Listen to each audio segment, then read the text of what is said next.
So many years ago, while I was researching my dissertation, I did a lot of work in county court records in Kentucky, in 18th century Kentucky. And one day when I was in the archives, I found this box of county court cases.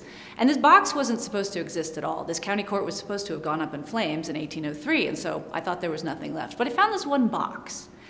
And so I pulled it, looking through cases, and I found this file. It was a case unlike any I'd ever seen. I'd heard of these kinds of cases before, but I'd never actually seen one in person. It was a freedom suit involving a family of enslaved people who sued for freedom, claiming indigenous ancestry. This woman was an Appalachian woman who'd been born in the Spanish missions of Florida and captured by the English in 1704 and sold into slavery. And I thought this was interesting. I pulled it and copied it and set it aside. Many years later, after the dissertation was done, for some reason I pulled it out. I wanted to see if there was anything I could make of this case. And so I started looking at it, started reading about freedom suits, about race and memory and indigeneity, and I put together this paper that sounded very smart. I used a lot of very smart words, and I gave this paper to a very distinguished audience at Yale, and felt very good about myself. At the end of this paper, at the end of my talk, a very senior scholar raised her hand and asked me a simple question: who were these people? And I froze, because I had no answer to this obvious question. I hadn't found anything in the records to tell me who these people were, and because nothing was written down, I'd sort of forgotten to ask. Ever since that moment, I've been trying to answer that question.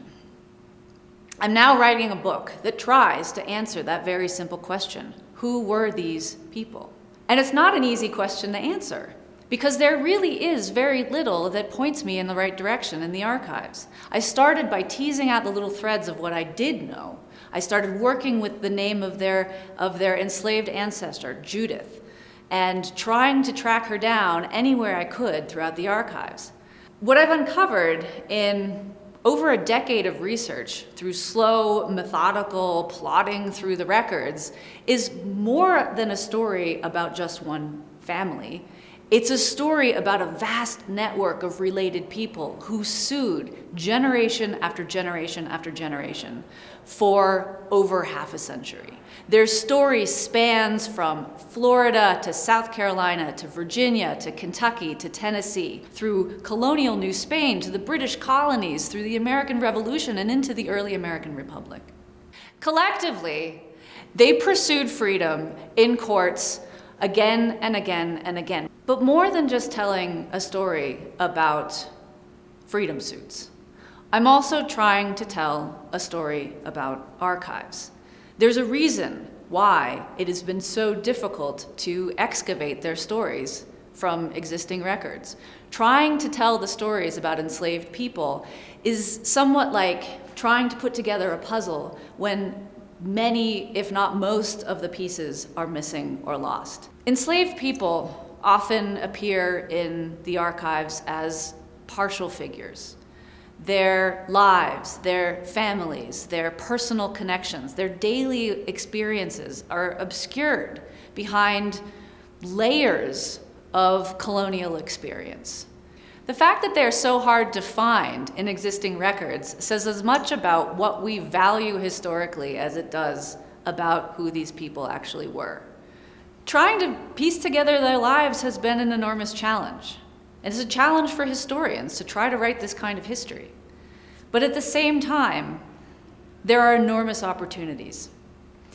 Knowing that generations after generations of people created their own personal archives, their own personal networks, preserved their own family relationships, is a story that is in and of itself worth telling.